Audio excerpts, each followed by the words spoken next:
Hello everyone, welcome for this new episode of Timeout from Tamriel. Today we are going to speak about Arena because we have some good and some bad news to tell you about this. So we will start first by Deltia, Timeout. Arenas. So I don't know how many people have played, traditional MMOs or other type of PvP, but typically arenas are like 4v4, really small group content. For PvP, there's like usually a ranking system with ELO is what they call it, determine how good you are, that type of thing. But it's like team deathmatch oriented, so it's not objective based. It's straight who can kill who the fastest, and it has some good things with it. Personally speaking, I love objective-based PvP. It's my favorite, but there's nothing better than hitting a couple buttons and going melting faces for 20 minutes and then being done with it. I think that arena PvP in general offers something to a game because it's quick, easy, and it's not exactly complicated, right? It's just get in, kill stuff. So I really want that in this game. But it doesn't sound like we're going to have that anytime soon. So what did... you watched ESO live today, didn't you? Or Friday? I did, yeah. And so when Brian Wheeler was on the show, that was one of the questions that was asked by somebody either in chat or possibly on the forums asking about Battlegrounds and arenas. And the discussion was a little kind of over the place. And, I think he was using arena kind of as a general term for small-scale combat.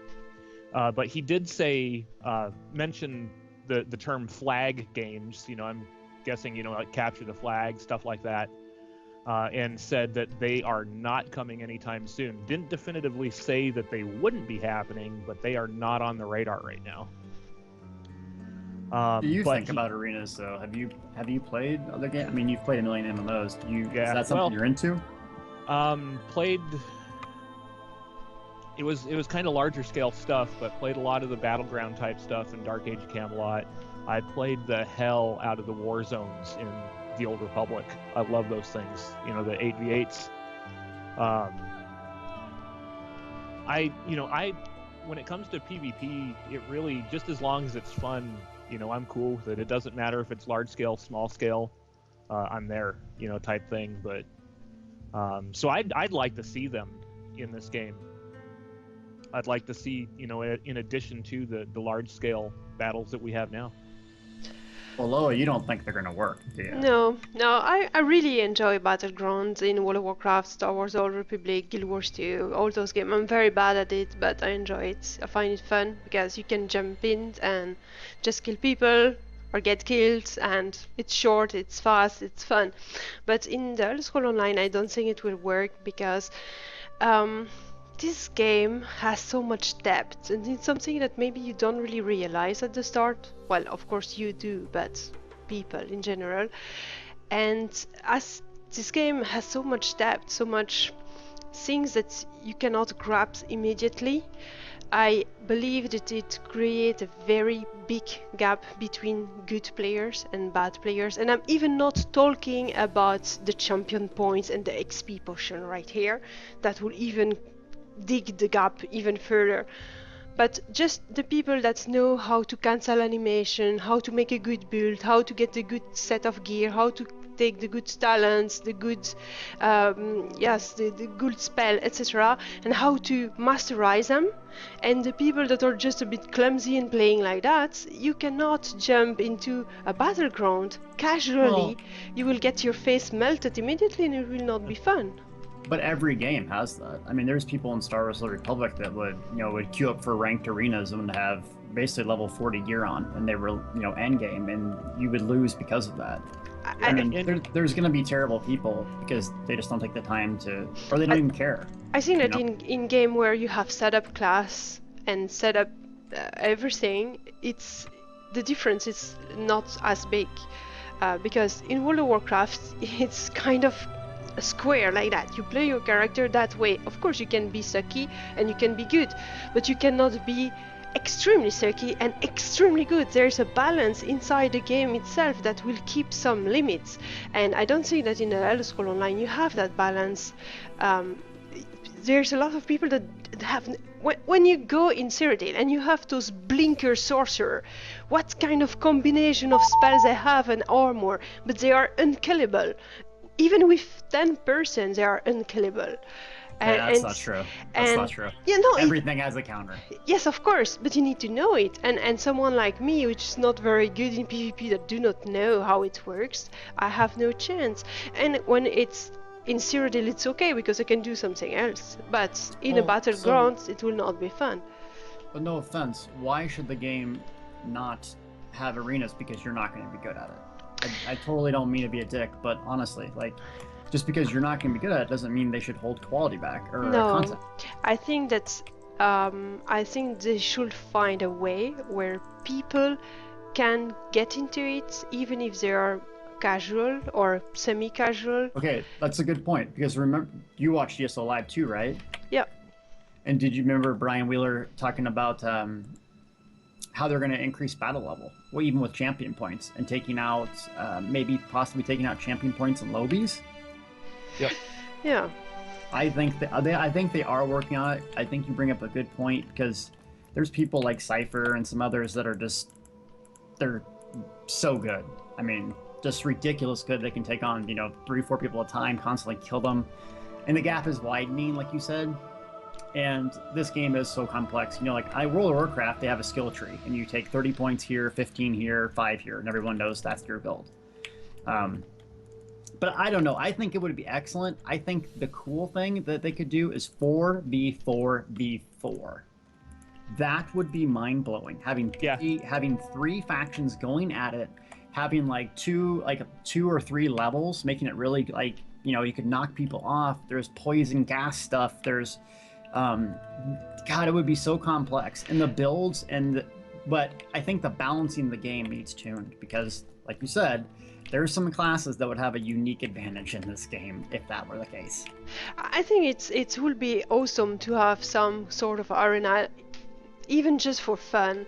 But if they start to make something competitive, they really need to make, I don't know, something where the people that are learning how to play can join, and where the people that are very good at will mostly join something else. So for instance, to separate, you have rated battleground and non-rated battleground, something like that. I think it's very important, because a lot of people are not good at the game, or not very good at the game, but they still want to play it, and they want to play it not to serve as a cannon feeder or whatever you call it.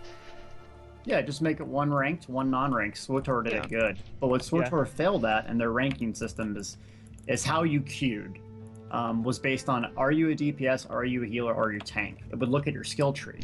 And so you would, basically everyone would manipulate the system and say they were a DPS when they were actually a healer. And then you'd face a team with four DPS and you had a healer, it was an auto win, basically. So there's going to be problems with the queue system, but I would like to see group queues only, where you couldn't solo queue. Like, you need to bring a group in there. But then again, I mean, I guess the solo players would be out of it too, so it's hard to say. And that's why you can create a system that, it encompasses everything. Have group only war or battlegrounds or arenas, and then so you've got group only, and then you have a ranked and unranked, and then you could do solo only, and then have a ranked and unranked. You have that in Guild Wars too, I think. Yeah. Star Wars had that too. But I think, what's missing from the PvP now, and our topic next week will kind of cover this if you guys vote for it, but incentives. Like, you need an incentive. If it's just Emperor and they're maybe removing that, it's not enough. Like, they need to have some unique gift or reward for different types of PvP, whether it's arenas or whatever. Like, I mean, maybe even a cool title. I mean, people love those titles when, like, you showed, like, how badass you are in arenas or whatever. I mean, I think that would be super cool. Yeah. So, and then the level design, I think this game, Cyrodiil's pretty cool, but I would like to see more, like, up and down, like 3 layers of, like, an arena. So there's so much complex, like, line of sighting, knocking people off cliffs, because Cyrodiil's pretty flat until you get into the keeps. There's a couple trees, there's a couple, you know what I mean? But having that layer and that depth of level, And hopefully that's an Imperial City. I don't want just to be a surface layer. And we saw a little preview of that. And that leads us to the last point, I think, is Brian Wheeler did say in that ESO Live, he goes, well, we're not going to have arenas or flag games, whatever he calls it, but it's going to scratch that itch for some people. Right. What do you think that means, Sig? I think that means, Imperial City is a city. There's going to be portions of it where, it's not the wide open spaces that we see in Cyrodiil, and there's going to be choke points, and it's possible that portions inside the city might even be phased in such a way that there's only a certain amount of people that can get in. And then after that, you're either waiting or maybe another instance of it opens up. I'm not sure how they're going to work it, but I have a feeling that due to the space limitations, actual physical space in the city, that we're going to see some smaller scale stuff, just so that it kind of appears more realistic, if you will. You know what I mean? Because I mean, if you've got a hallway and you've got two factions that are trying, one's trying to fight through it, you can't cram 400 people in it. Well, that's the trick here. Like, how many people are going to be in Imperial City? Is it going to be, because there's no siege, so right there, I love it. And is it going to be like Cyrodiil big? Because I hope not. I hope it's more instanced out, less lag, less just Zerg balling, and it's maybe like 20, 50 people against 20, 50 people. Yeah. Now, what if it's 3v3, or one faction v one faction v one faction trying to get in the sewer? God, how cool would that be? Well, what we do know is that each faction has, entrances into the city, has their own, but there's got to be a common space in there somewhere where the three are going to be meeting up. Right. Not only to fight for the city, but I guess I'm under the impression that there's data there, and that PvE we're trying. Stuff. Yeah, so you're trying to do both at the same time. I think that makes for a really cool mechanic, and if they get it right, it's going to be amazing. I'm very happy. It's gonna. Go ahead, Loa. No, go. I was just gonna say, if they get it right and they get the small scale part down, if phasing's included, that's even gonna help alleviate some of the lag outside in open Cyrodiil. Because it's gonna separate those people out. I prefer a lot more small-scale PvP, and so I'm happy that they are encouraged those mechanics.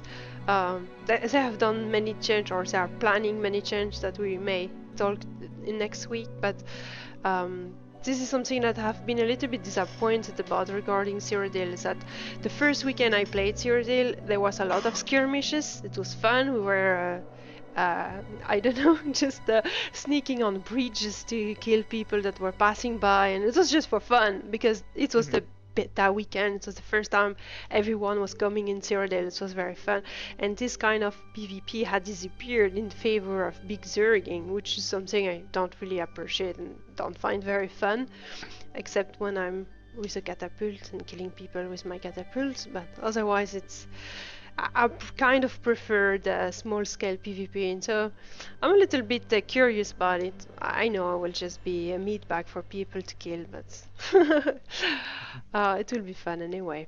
And who knows, maybe I will create a very nice PvP character that will be capable of surviving longer, kill better.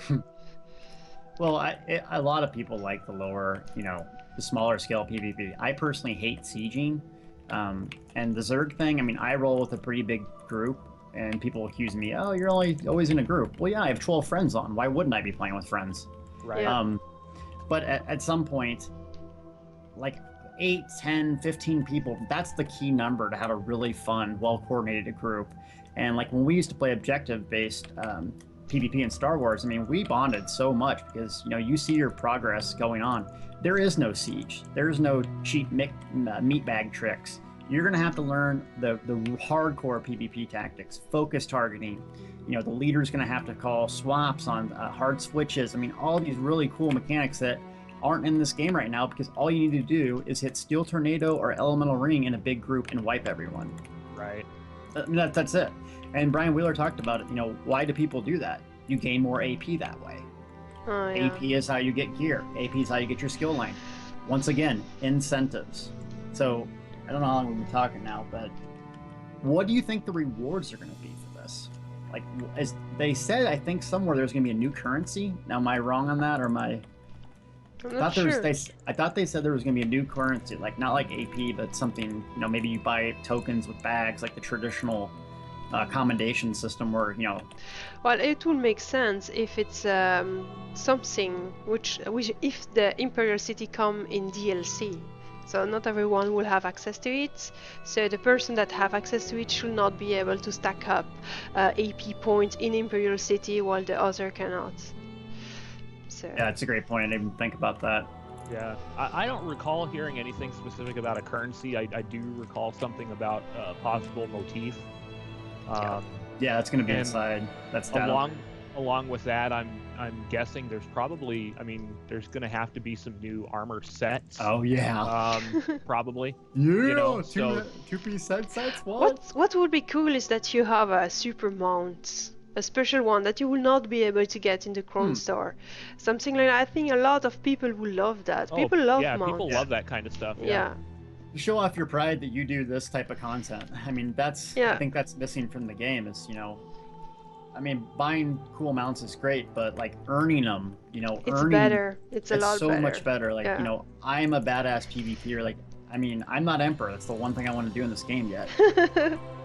I mean, for the people that have Emperor, give them a mount or something. I mean, just showing off how you earned it, bro. Yeah. Yeah. Show it. Or you know what I would really like to see, and this is kind of a throwback to my years playing Lord of the Rings online, but maybe instead of a mount, like, because when you train your mount skills, they get different, like bags and barding and stuff on them. How Oh, about yeah. something that you earn that is like special barding for your horse or your mount Yeah. that denotes, and then you can use any mount in the game, but then you can dress them up with That's a good Yeah. idea. It's a very good idea. That's cool. Yeah, like on the side of it would have some like marking or something, or like at the front of it have that unique armor. Yeah, Yeah, exactly. or you could have your guild bar, something like that, on your mount, but only if you have succeeded that with your guild. That could be nice also, and give an incentive for guilds to do something together. Speaking of Yeah. guilds, and my last thing, they need like guild banners in this game, where basically you had a banner carrier and it gave your guild a unique buff when you're running through a keep or something. Oh yeah, that can be fun. And you could capture other guilds' banners. They need more rivalries. They need to. I mean, everyone hates EP because they're good on PC, but they need more rivalry, like guild rivalry. Like, I got their banner, ha ha ha! Like, we're better than you. That's the inherent part of PvP, and Right. something physical and tangible that can show it. I think that would go a long way for making people play Imperial City all day, every I day. think so. Yeah. Yeah. All right, Aloha, what's on the agenda for next week? The 2 topics. Well, Brian's letter about the PvP change. That's subject number 1. And subject number 2, it's the economic of the Elder Scrolls Online. As we have seen so many change with the incoming psychic ambrosia or psychedelic ambrosia, or I don't remember the name. Sigic Ambrosia. Whatever. XP potions. Yep. Yeah, Oh. so we've been talking a lot about this PvP stuff. Well, Brian basically just outlined a huge change to Cyrodiil and how it's going to work in the future. It will be great. So that's an interesting topic, and so too is, the XP potions. I probably was wrong on them overall, affecting the game so significantly. We tested them the next day, and it was like, oh, this isn't that big of a deal, really. But it completely fundamentally changed the market. It's like a new mini game now. Yeah, exactly. And that's pretty fun. It's well done, seriously. They revitalized 2 things in the game that no one was doing: fishing and provisioning. So Yep. Yeah. Kudos to them, and it's not super overpowered. But both pockets are really cool, so can't wait to see what you guys vote for. Yep. Yep. Let us know what you want to hear. See you next time. Bye bye, Thanks for everyone. watching. No, bye bye.